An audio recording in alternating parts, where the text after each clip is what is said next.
إن الحمد لله نحمده ونستعينه من يهده الله فلا مضل له ومن يضلل فلا هادي له أشهد أن لا إله إلا الله وحده لا شريك له وأشهد أن محمدا عبده ورسوله أما بعد فإن خير الحديث كتاب الله وخير الهدي هدي محمد صلى الله عليه وسلم وشر الأمور محدثاتها وكل بدعة ضلالة وكل ضلالة في النار। মহান আল্লাহ সুবহানাহু ওয়া তাআলার দরবারে শুকরিয়া আদায় করছি। আল্লাহ রাব্বুল আলামিন আমাদের দুনিয়ার যাবতীয় ব্যস্ততাকে দূরে ঠেলে দিয়ে শয়তানের যাবতীয় তৎপরতা ছিন্ন করে দূর দূরান্ত থেকে একত্রিত হয়ে যথাসময় জুমার সালাত আদায় করতে আসা তৌফিক দান করেছেন। এই জন্য সেই আল্লাহ তাআলার আলিশান দরবারে শুকরিয়া আদায় করে পড়ছি আলহামদুলিল্লাহ। প্রিয় উপস্থিতি, আজকের আলোচনার বিষয় জান্নাতে প্রবেশের শর্তাবলী। আজকের খুতবার আলোচ্য বিষয় জান্নাতে প্রবেশের শর্তাবলী। আমরা গত জুমাতে আলোচনা করেছিলাম জান্নাতের পরিচয়। আজকের আলোচনাতে আমরা জানার চেষ্টা করব যে মহান জান্নাতের কথা আল্লাহ সুবহানাহু ওয়া তাআলা বলেছেন, যে নিয়ামতের কথা আল্লাহ তাআলা বলেছেন, যেই বিশাল সুখময় অনন্তকালের জীবনের কথা বলেছেন, সেই জায়গাতে প্রবেশ করতে হলে কি কি শর্ত রয়েছে। সেখানে দৌড়াই যেই প্রবেশ করা যাবে না, ওই ভেতরে প্রবেশ করতে হলে কি শর্ত পূরণ করতে হবে, আজকে আমরা সে বিষয়ে আলোচনা করব ইনশাআল্লাহ। জান্নাত হচ্ছে ভোগ বিলাসের অনন্ত সুখের এক বৃহৎ জায়গা। এক একজন মুমিনকে ওই জায়গা থেকে কিছু কিছু অংশ আল্লাহ সুবহানাহু ওয়া তাআলা দিয়ে দিবেন। যে জান্নাত সাজানো গোছানো পরিপাটি, যেটাকে বাংলাতে উদ্যান বলা হয়, উদ্যান, যেখানে ফলজ বৃক্ষ দিয়ে ভরা। সেখানে মানব জীবনের যত সুখ, যত আনন্দ, যত চাওয়া, যত পাওয়া, যত আকাঙ্ক্ষা, সমস্ত কিছুই জান্নাতের মধ্যে রয়েছে। সব থেকে বড় নিয়ামত হচ্ছে জান্নাতের মধ্যে আল্লাহ সুবহানাহু ওয়া তাআলার সাথে দেখা করার সুযোগ পাওয়া যাবে। বলেন না সুবহানাল্লাহ।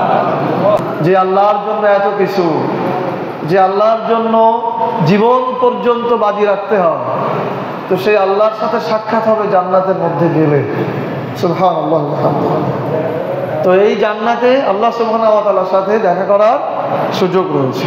প্রিয় ভাইরা, এই সুমহান জান্নাতের ভেতরে প্রবেশের জন্য জান্নাতের যিনি মালিক আল্লাহ সুবহানাহু ওয়া তাআলা, তিনি কিছু শর্ত আরোপ করেছেন, একের অধিক তাই শর্ত আরোপ করেছেন যে তোমরা যদি এই জান্নাতে আসতে চাও তাহলে তোমাদেরকে এই শর্তগুলি পূরণ করতে হবে। ধরে নিন আপনি কোনো জায়গাতে গিয়েছেন, ভালো কোনো সাজানো গোছানো জায়গাতে বা দুনিয়ার কোনো হোটেল মোটেলে গিয়েছেন, সেখানে আপনি ইচ্ছা করলেই প্রবেশ করতে পারবেন না। 5 স্টার হোটেলগুলোতে আমি যতটা জানি, আমার কাছে যতটুকু তথ্য আছে, স্বাভাবিকভাবে লুঙ্গি পরে ওখানে আপনাকে ঢুকতেই দেবে না। লুঙ্গি পরে ঢুকতে দেবে না। ওই ওয়েটাররা বলবে স্যার এখানে পারমিশন নেই, এভাবে আপনি ঢুকতে পারবেন না। তার মানে ওখানে প্রবেশ করতে হলেও আপনাকে কিছু শর্ত মানতে হবে।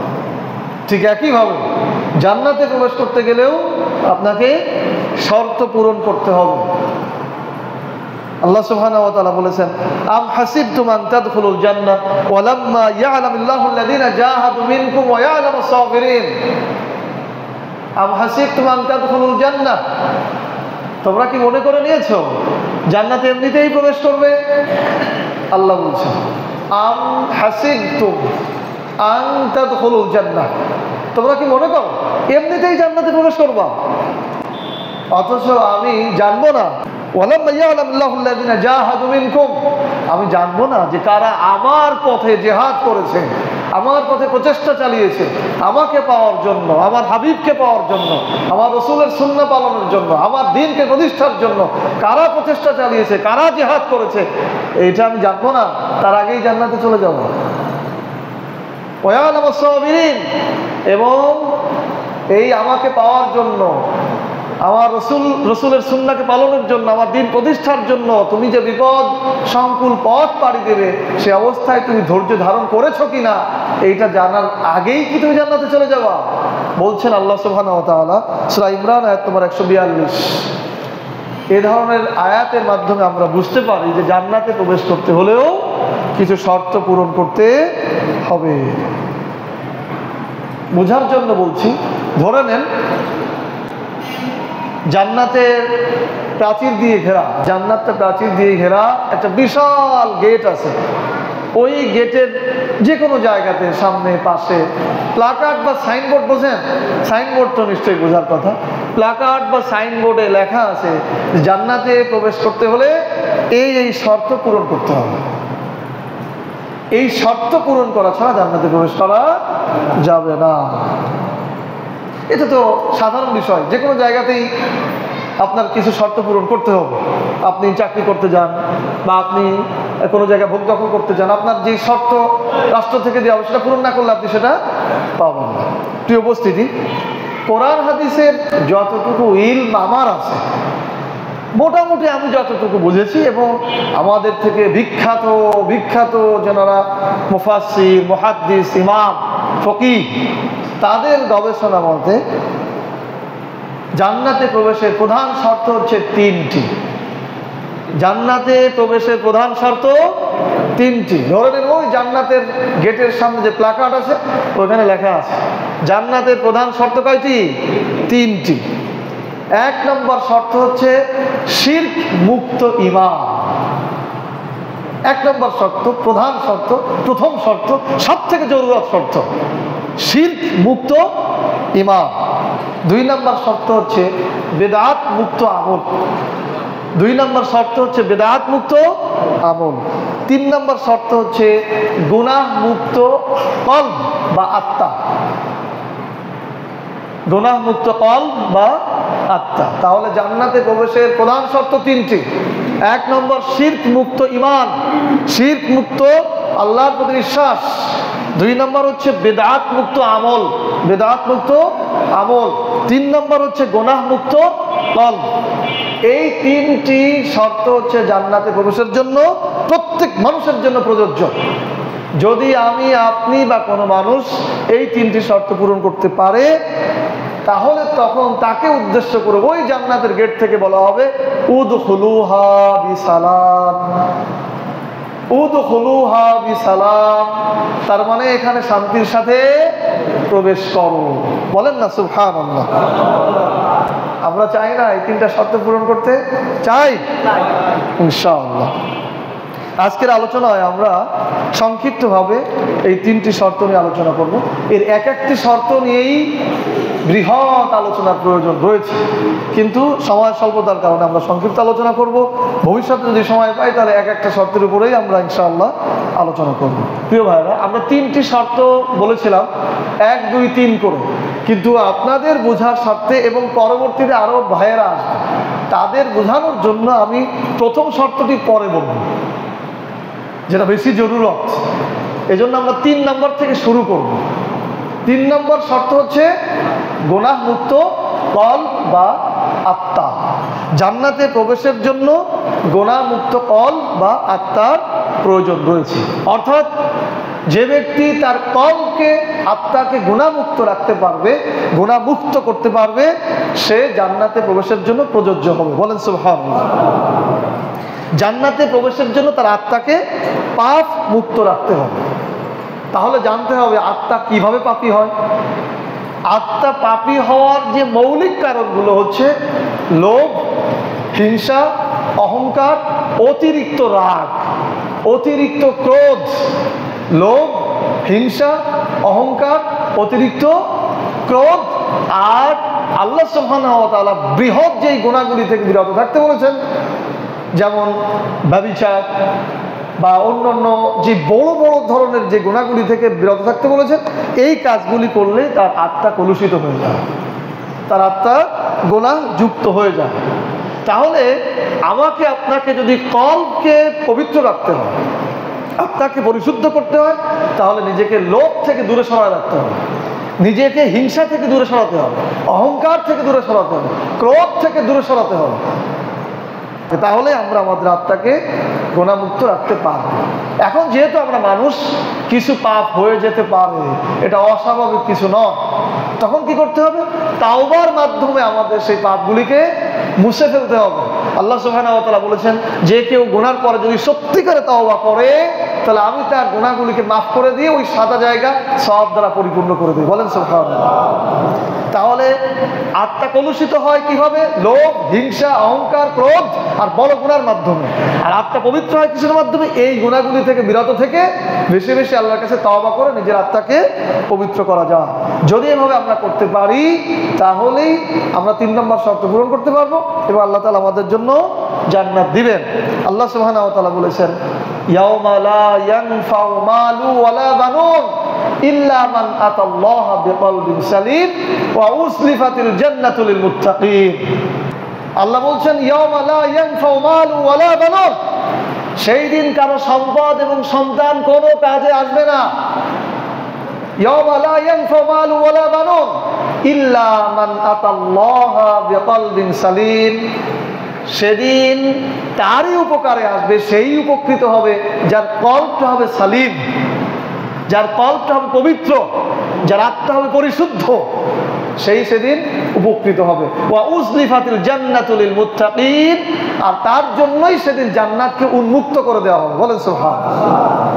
তাহলে আত্মা পরিশুদ্ধ করতে হবে। প্রিয় ভাইরা, আত্মা কলুষিত হয়, বারবার বলছি, লোভ, হিংসা, অহংকার, অতিরিক্ত ক্রোধ।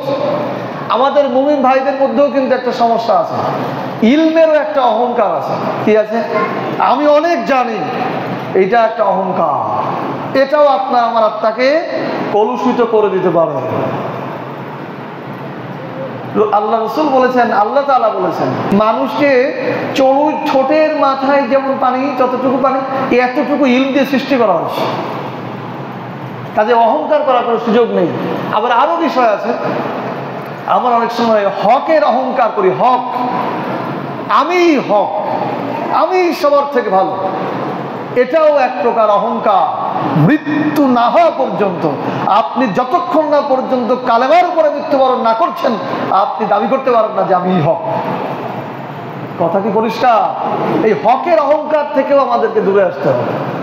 আমাকে আল্লাহর কাছে সবসময় ছোটভাবেই উপস্থাপন করতে হবে। আল্লাহ বলেছেন, অহংকার হচ্ছে আমার গায়ের চাদর, আমি অহংকার করতে পারি। লিমানিল মুলকুল ইয়াউম, রাজত্ব আমার, আর কেউ অহংকার করতে পারে না। কিসের ইলমের অহংকার, কিসের হকের অহংকার? কাজে আমরা এই জাতীয় বিষয় থেকেও ফিরে আসবো, আমাদের কলকে পবিত্র করব। আমরা উদারতার মাধ্যমে, মানুষকে ভালোবাসার মাধ্যমে দাওয়াতের কাজ করার চেষ্টা করব। প্রিয় ভাইরা, যেটা বলছিলাম, তাহলে এভাবে আমরা আমাদের আত্মাকে পরিশুদ্ধ করতে পারি এবং জান্নাতের শর্ত পূরণ করতে পারি। আলোচনার বিষয় হচ্ছে জান্নাতে প্রবেশের শর্তাবলী। কি কি শর্ত পূরণ করে তারপর জান্নাতে প্রবেশ করতে হবে। 2 নম্বর শর্ত হচ্ছে বিদআত মুক্ত আমল। আমরা যে আমলগুলি করব, এই আমলগুলি বিদআত মুক্ত হতে হবে। অর্থাৎ যার আমলের মধ্যে বেদাতি কোনো আমল থাকবে না, যার আমলের মধ্যে বেদাতি কোনো আমল থাকবে না, সে জান্নাতে যাওয়ার জন্য 2য় শর্ত পূরণ করতে পারবে। বলেন সুবহানাল্লাহ। অর্থাৎ সে জান্নাতে যাওয়ার যোগ্য বলে বিবেচিত হবে। সাধারণত বেদাত বলা হয়, সংজ্ঞাটা আপনারা মনে রাখবেন, মুখস্থ করে রাখবেন। সাধারণত বেদাত বলা হয় ওই ধরনের আমলকে, বেদাত বলা হয় ওই ধরনের আমলকে, শরীয়তের মধ্যে ওই ধরনের আমলকে, যেই আমল রাসূল সাল্লাল্লাহু আলাইহি সাল্লামের সময়ে বা সাহাবীদের সময়ে ছিল না।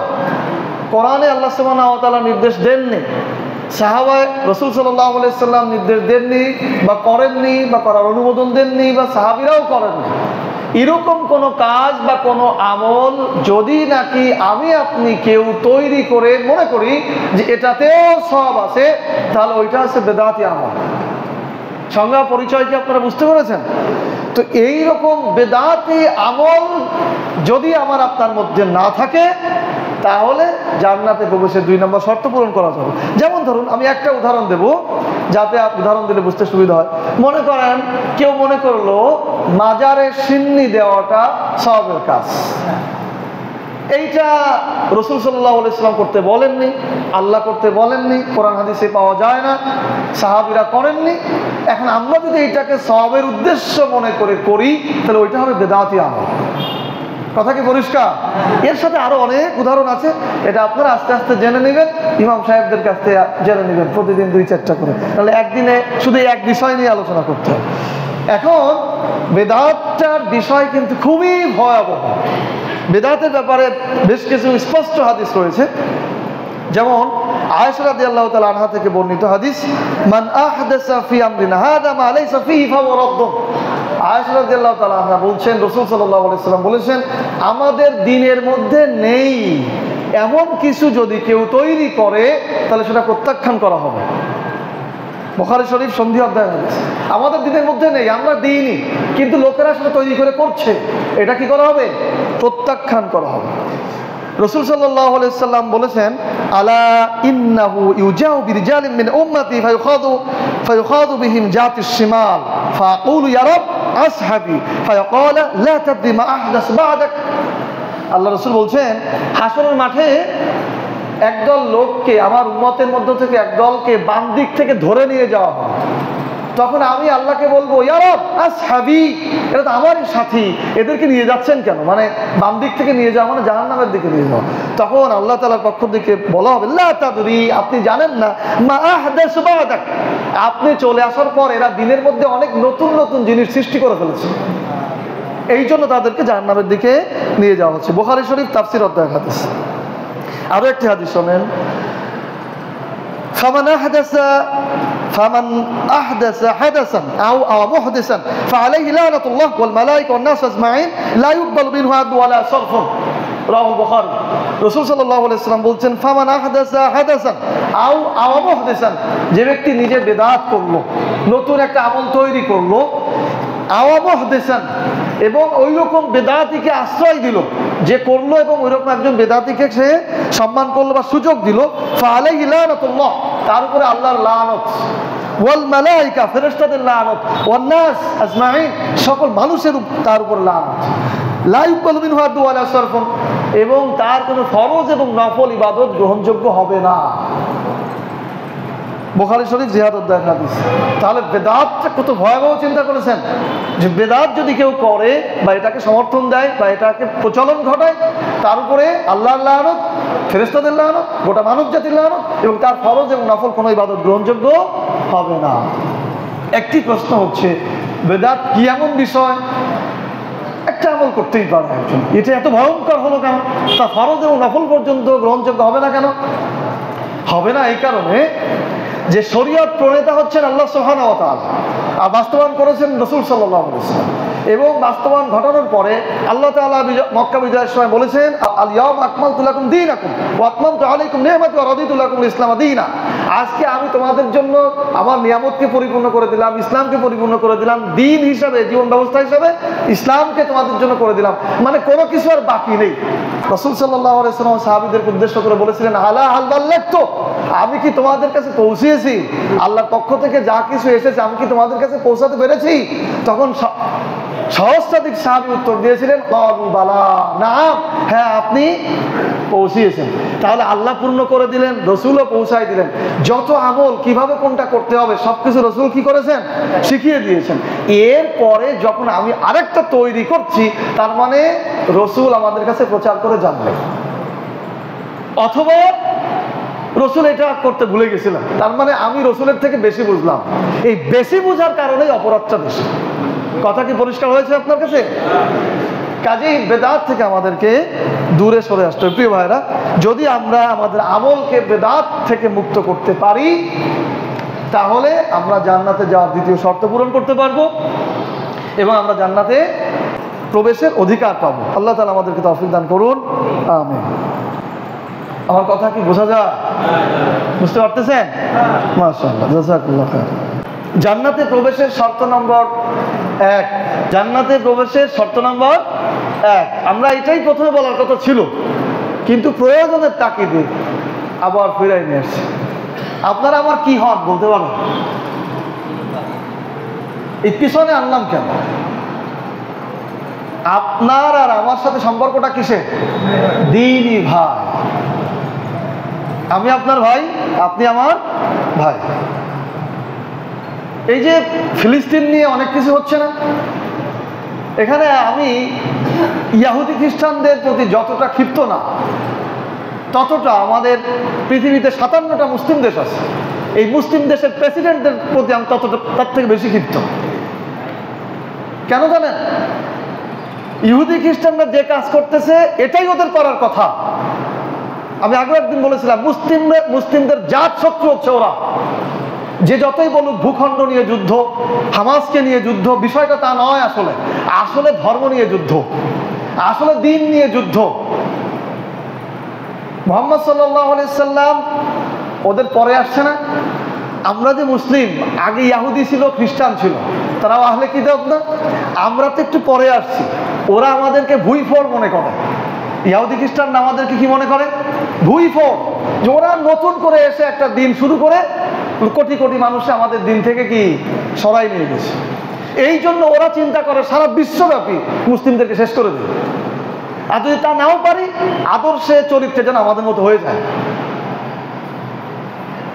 আজকে যদি ফিলিস্তিনের গাজাবাসীরা বলে যে আমরা ইহুদি হয়ে গেলাম, বোমা হামলা হবে। কথা বলেন? হবে না। কিন্তু তাদের কাছ থেকে শুধু এ কারণেই প্রতিশোধ গ্রহণ করা হয় যে তারা বলে আইয়াকুলু রাব্বুনা আল্লাহ, আমাদের রব আল্লাহ। এই জন্যই তাদের কাছ থেকে প্রতিশোধ নেওয়া হচ্ছে। আমি যে কথাটি বলছিলাম, ইহুদি খ্রিস্টানরা হচ্ছে জাত শত্রু, যাদের ব্যাপারে আল্লাহ সুবহানাহু ওয়া তাআলা বলেছেন লা তাজিদান্না আশাদ্দান নাস আদাওয়াতাল লিল্লাযিনা আমানু আল ইয়াহুদ ওয়াল আশরাকু। মুমিনদের শত্রুতায় সব থেকে বেশি পাবে ইহুদিদেরকে এবং মুশরিকদেরকে। এটা আল্লাহ বলেছেন, ওরা এটাই করবে। কিন্তু মুসলিমদের ব্যাপারে যে আল্লাহ সুবহানাহু ওয়া তাআলা বলেছিলেন আল মুসলিম আখুল মুসলিম, আল মুমিন আখুল মুসলিম, একজন মুসলিম একজন মুসলিমের ভাই, একজন মুমিন আর একজন মুমিনের ভাই। এই দায়িত্ব তো তারা পালন করছে না। তাহলে আপনি কাদের উপর রাগ করবেন? ওরা তোমাদের জাত শত্রু, ওরা তোমাদের হত্যা করবেই। আমার ভাই আমাকে প্রোটেক্ট করে না কেন? কথা কি পরিষ্কার বোঝাতে পেরেছি? আল্লাহ তাআলা তাদেরকে বুঝদান করুন, আমিন। তো আমি যে কথার থেকে এই কথা বলছিলাম যে আপনার আমার কি হন? ভাই, দ্বীনি ভাই। আপন ভাইয়ের থেকেও দ্বীনি ভাইয়ের সাথে ভালোবাসা বেশি থাকতে হবে। বলেন সুবহানাল্লাহ। তার প্রমাণ আছে। অমুসলিমদের মধ্য থেকে মনে করেন একজন তাদের ধর্ম ত্যাগ করে ফেলেছে, তাদের সাথে আর কোনো সম্পর্ক থাকে? ঠিক একইভাবে মুসলিমদের মধ্য থেকে আল্লাহ এরকম না করুক, কাউকে মুরতাদ হয়ে গেছে, আপনার সাথে তার কোনো সম্পর্ক থাকবে? আপনার পৈতৃক কোনো সম্পত্তি সে পাবে? কিছুই পাবে না, সম্পর্ক ছেদ। কিন্তু দ্বীনি ভাইয়ের সাথে সম্পর্ক কখনো ছেদ হয় না। যখন মুহাজিররা মদিনায় গিয়েছিলেন, তখন এই দ্বীনি ভাই হিসাবে প্রথম নিয়ম ছিল, এটা প্রথম বিধান ছিল যে ওই সম্পত্তির ভাগ এই দ্বীনি ভাইয়েরা পাবে। তাহলে কতটা আপন করে দিয়েছিলেন। তাহলে আপনারাও আমার সেরকম আপন। আমি চাই যে আমরা এই সব ভাইরা মিলে একসাথে জান্নাতে বসবাস করি। বলেন ইনশাআল্লাহ। কারণ ওই যে গতদিন জান্নাতের আলোচনা করেছি না, সামনে আমরা জাহান্নামের আলোচনাও করবো ইনশাআল্লাহ, যাতে আমাদের মধ্যে বিষয়টা পরিষ্কার হয়ে যায়।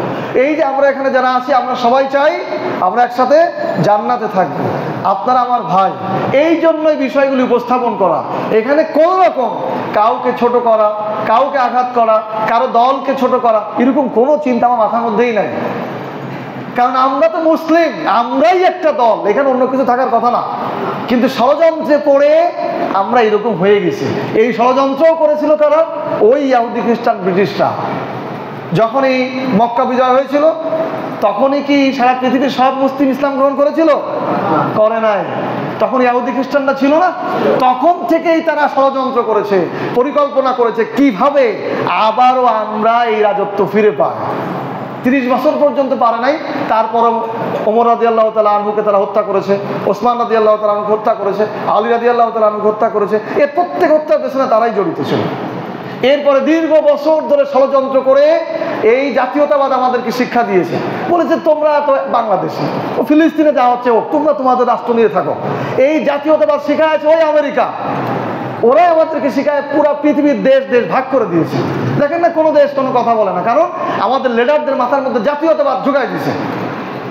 জাতীয়তাবাদ হওয়ার কথা ছিল মুসলিম, হুয়া সাম্মাকুম মুসলিমিন, গোটা মুসলিম একটা জাতি, একটা জাতীয়তাবাদ হচ্ছে মুসলিম। কিন্তু সেখানে হয়েছে সৌদি আরব এক জাতি, বাঙালি এক জাতি, পাকিস্তানিরা আর এক জাতি, আফগানরা আর এক জাতি, এটা ভাগ করে দিচ্ছে। এই জন্যই আজকে সম্মিলিতভাবে কোনো প্রচেষ্টা দেখানো যাচ্ছে না। প্রিয় ভাইরা, তো যেই কথা বলছিলাম যে আপনাকে আপনার আমার মধ্যে কোনো শত্রুতা নেই, দয়া করে কেউ ভুল বুঝবেন না। এখন শিরকের কথা বললে কিছু বিষয় চলে আসতে পারে। আপনারা কি চান যে শিরক নিয়ে মরবেন? চান? কথা বলেন। দাঁতের যখন রুট ক্যানেল করা হয়, এক ধরনের স্ক্রু ঢুকায় দেয়, আছে এরকম, আছে অভিজ্ঞতা তারা, ঢুকায় ওর মধ্যে এরকম নাড়াচাড়া দিয়ে যে পচা যেটা এটা তুলে তারপরে ফিলিং করে, তাই না? তো ওটাতে কষ্ট লাগে না? যখন মধ্যে ঢুকাই দেয় তখন কি লাগে? কষ্ট লাগে না? কিন্তু আপনি ডাক্তার বললেন শোনেন এই ফিলিং টিলিং মানে ওই ভিতরে কিছু বের করবেন না, না করেই রুট ক্যানেল করে দেবেন, আপনার যন্ত্রণা সারবে? সারবে? কথা বলেন। সারবে না। কাজে আপনাকে রুট ওই স্ক্রুতে নাড়াচাড়া করতে দিতে হবে, তারপরে রুট ক্যানেল করলে দাঁতটা কি হবে? স্থায়ী হবে। এখন আমি যদি শুধু উপরে উপরে বলে যাই, তাহলে ভেতরের পচাটা কি থেকে যাবে, আমি অযোগ্য ডাক্তার হিসাবে বিবেচিত হব। আমরা অযোগ্য ডাক্তার হতে চাই না। প্রিয় ভাইরা, লম্বা হয়ে যাচ্ছে কথা, সময় পাবো না।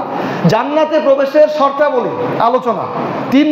1 নম্বর শর্ত হচ্ছে শিরক মুক্ত ঈমান।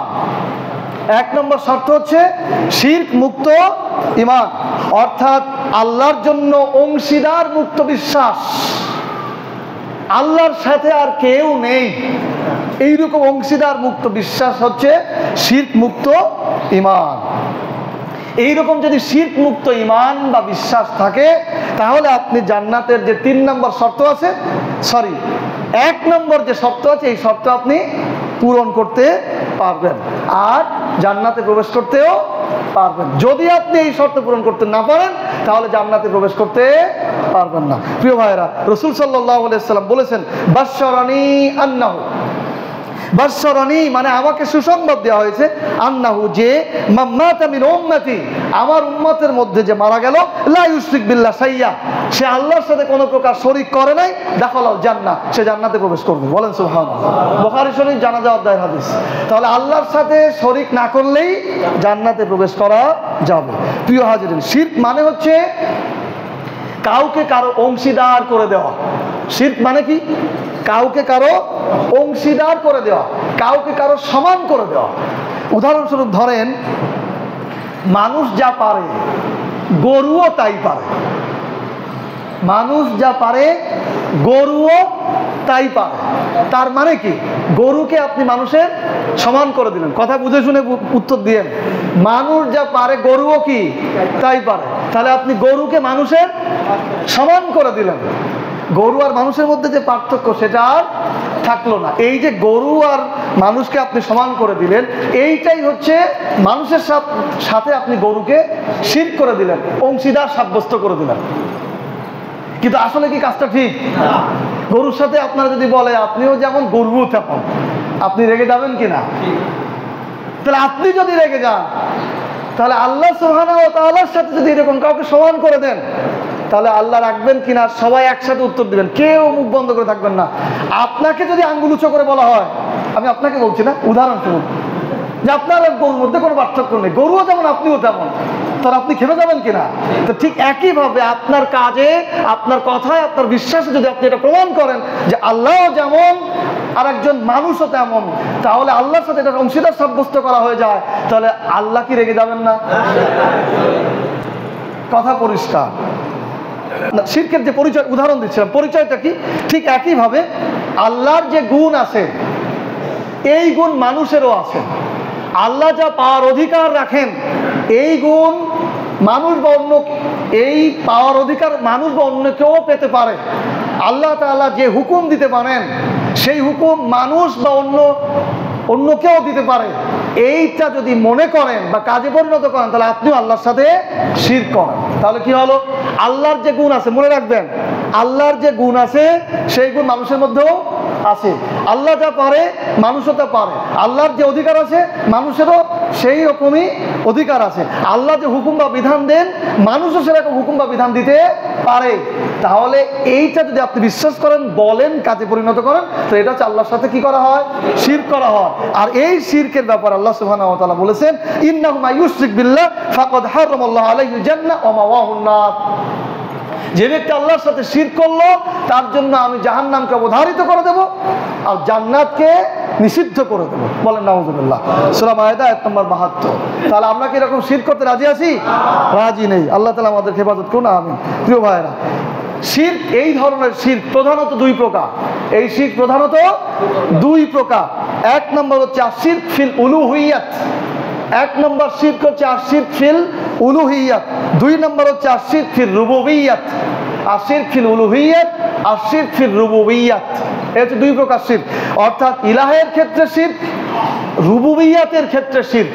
আলোচনাটা কি খুব একাডেমিক হয়ে যাচ্ছে? বুঝতে পারতেছেন তো আমার কথা? মাশাআল্লাহ। সাধারণ ভাষায় যদি আমরা বোঝাই তাহলে আশিরক ফিল উলুহিয়াত, আশিরক ফিল উলুহিয়াত হচ্ছে ইলাহের ক্ষেত্রে শিরক। ইলাহের ক্ষেত্রে শিরক। ইলাহ হচ্ছেন তিনি যার ইবাদত করা হয়। ইলাহ হচ্ছেন তিনি যার ইবাদত করা হয়। অর্থাৎ ইবাদত করার ক্ষেত্রে আল্লাহর সাথে কাউকে যদি অংশীদার সাব্যস্ত করে দেওয়া হয় তাহলে সেটা ইলাহের ক্ষেত্রে শিরক হয়। সংজ্ঞা কি পরিষ্কার? যেমন ধরুন, মূর্তি পূজা করা বা মূর্তির ইবাদত করা আল্লাহর সাথে শিরক করা।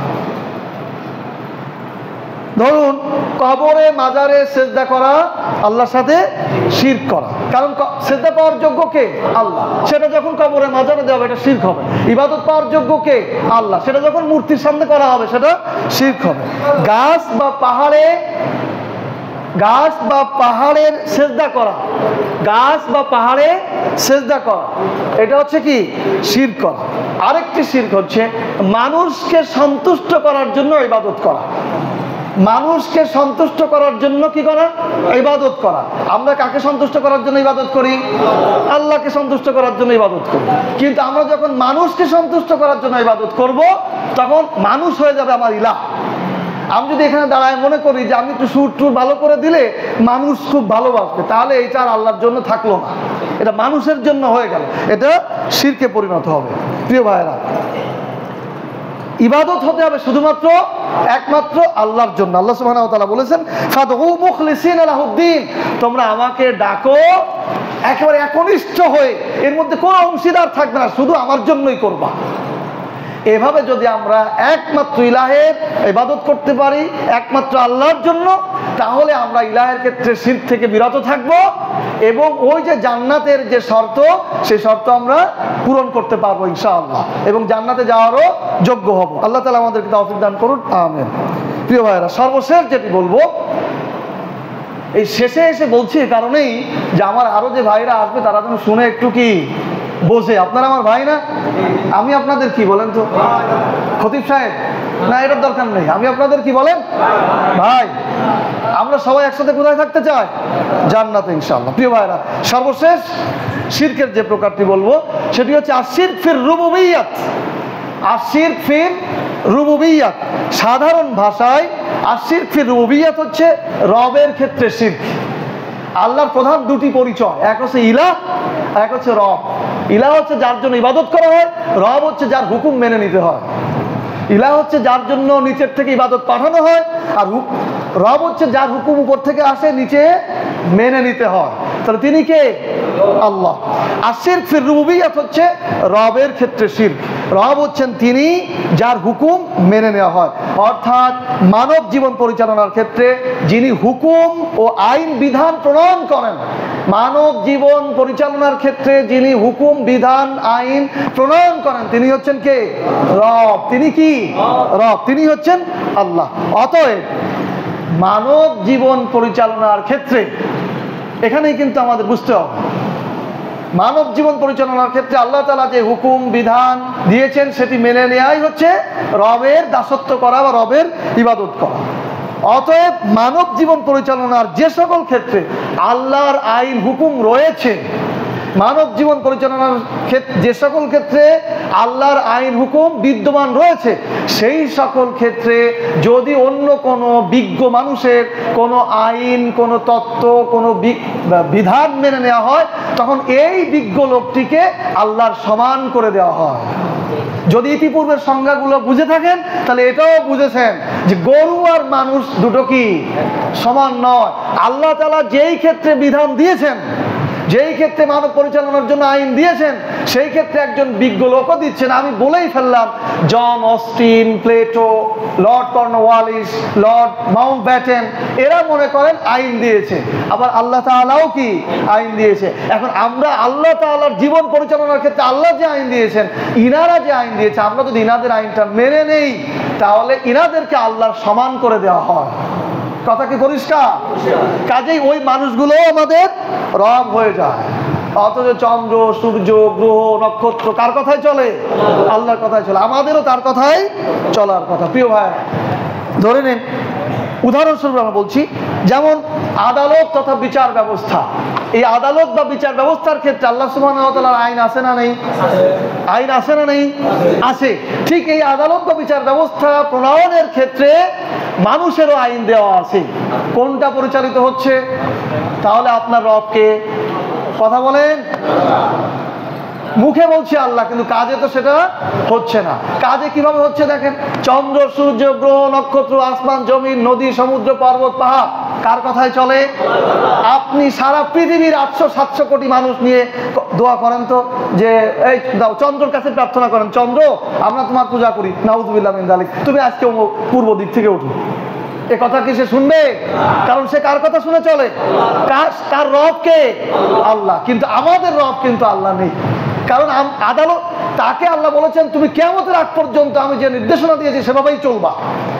সে ঠিক কি সেভাবেই চলছে। কিন্তু আল্লাহ তাআলা আমাদেরকে যে নির্দেশনা দিয়েছেন বারবার, ওয়ামাল্লাম ইয়াহকুম বিমা আনজালাল্লাহ ফাউলাইকা হুম কাফিরুন ফাউলাইকা হুম যালিমুন ফাউলাইকা হুম ফাসিকুন, আমরা তো সেটা মেনে নিচ্ছি না। তাহলে আমাদের রব কি জায়গায় আছে?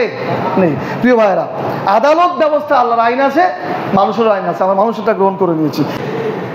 রাষ্ট্র পরিচালনার ক্ষেত্রে আল্লাহ সুবহানাহু ওয়া তাআলা ব্যবস্থা দিয়েছেন, জীবন ব্যবস্থা দিয়েছেন, ইসলাম দিয়েছেন, এবং আল্লাহ নির্দ্বিধায় ঘোষণা করে দিয়েছেন, আল ইয়াউমা আকমালতু লাকুম দীনাকুম ওয়া আতমামতু আলাইকুম নি'মাতি ওয়া রাদিতু লাকুমুল ইসলামা দীনা।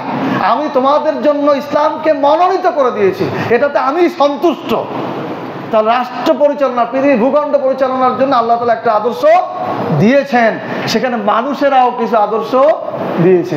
আমরা আল্লাহর আদর্শটা বাদ দিয়ে মানুষের আদর্শটা গ্রহণ করে নিয়েছি।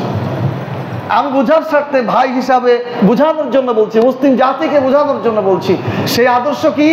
গণতন্ত্র, সেকুলারিজম, কমিউনিজম, ন্যাশনালিজম আর ডেমোক্রেসি, মানে গণতন্ত্র যেটা, এইগুলো কিন্তু আল্লাহর আদর্শ একটাও নয়। এই সবগুলোই কার আদর্শ? মানুষের আদর্শ। আল্লাহর আদর্শ কোনটা? ইসলাম। তাহলে আমরা ইসলাম বাদ দিয়ে এইগুলো গ্রহণ করে নিয়েছি। তাহলে রব হিসাবে যদি আল্লাহকে মানি, তাহলে কোনটা মানার কথা ছিল? ইসলাম। কিন্তু আমরা তো সেটা মানিনি। তাহলে এই ক্ষেত্রে আমাদের রব কারা হয়ে গেল? এই গণতন্ত্রের আবিষ্কারক কারা? আবিষ্কারক হচ্ছে আব্রাহাম লিঙ্কন। ধর্মনিরপেক্ষ মতবাদের আবিষ্কারককে ম্যাকিয়াভেলি। তারা এটা আবিষ্কার করে দিয়েছে, আমরা তার পেছনেই দৌড়চ্ছি।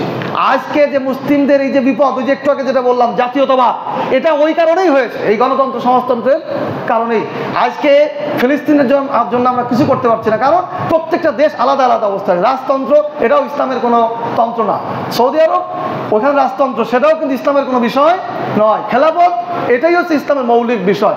আজকে 57টা মুসলিম দেশে যদি খেলাফত ব্যবস্থা থাকতো, তাহলে ফিলিস্তিনদের এই পরিবেশ তৈরি হতো না। কিন্তু গণতান্ত্রিক সমাজতান্ত্রিক থাকার কারণেই আজকে তারা এই ব্যবস্থার মধ্যে পড়েছে।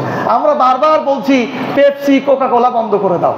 হ্যাঁ, এর সাথে আমি একমত, আমাকে ভুল বুঝবেন না, কথা ভালো করে বুঝবেন। পেপসি, কোকা কোলা তো অবশ্যই বয়কট করলাম। এই যে গণতন্ত্র, সেকুলারিজম, কমিউনিজম, এগুলোও তো তাদের একটা পণ্য, এইটা বয়কট করে দাও না। যদি 57টা দেশ থেকে গণতন্ত্রকে বয়কট করে দেওয়া হয়, সেকুলারিজম, কমিউনিজম, ন্যাশনালিজমকে বয়কট করে দিয়ে ইসলামকে প্রতিষ্ঠিত করা হয়, খেলাফতকে প্রতিষ্ঠিত করা হয়, তাহলে ওই যে ইসরায়েল ফিলিস্তিনের সাথে যা করছে, এটা করতে পারবে না, ইতিপূর্বে করতে পারেনি। এরকম ইতিহাস আগেও ঘটেছে। প্রিয় ভাইরা, আমি যেটা বলছি, আমরা যদিও মুখে স্বীকার করছি রব, আসলে বাস্তবে সেটা পূরণ করছি না। এভাবে যদি আমরা নিজেদেরকে ফিরায় নিয়ে আসতে পারি শিরক থেকে, তাহলে জান্নাতে যাওয়ার যে প্রথম শর্ত, সেই শর্ত আমরা পূরণ করতে পারবো। এবং আল্লাহ সুবহানাহু ওয়া তাআলা আমাদেরকে উদ্দেশ্য করে বলবেন, উদখুলুহা বিসালাম, তোমরা জান্নাতের মধ্যে শান্তির সাথে প্রবেশ করো। আল্লাহ সুবহানাহু ওয়া তাআলা আমাদের সকলকে এই জান্নাতে প্রবেশের শর্তসমূহ পূরণ করা তৌফিক দান করুন। আমিন। সুবহানাকাল্লাহুম্মা ওয়া বিহামদিক, আশহাদু আল্লা ইলাহা ইল্লা আনতা, আস্তাগফিরুকা ওয়া আতুবু ইলাইক।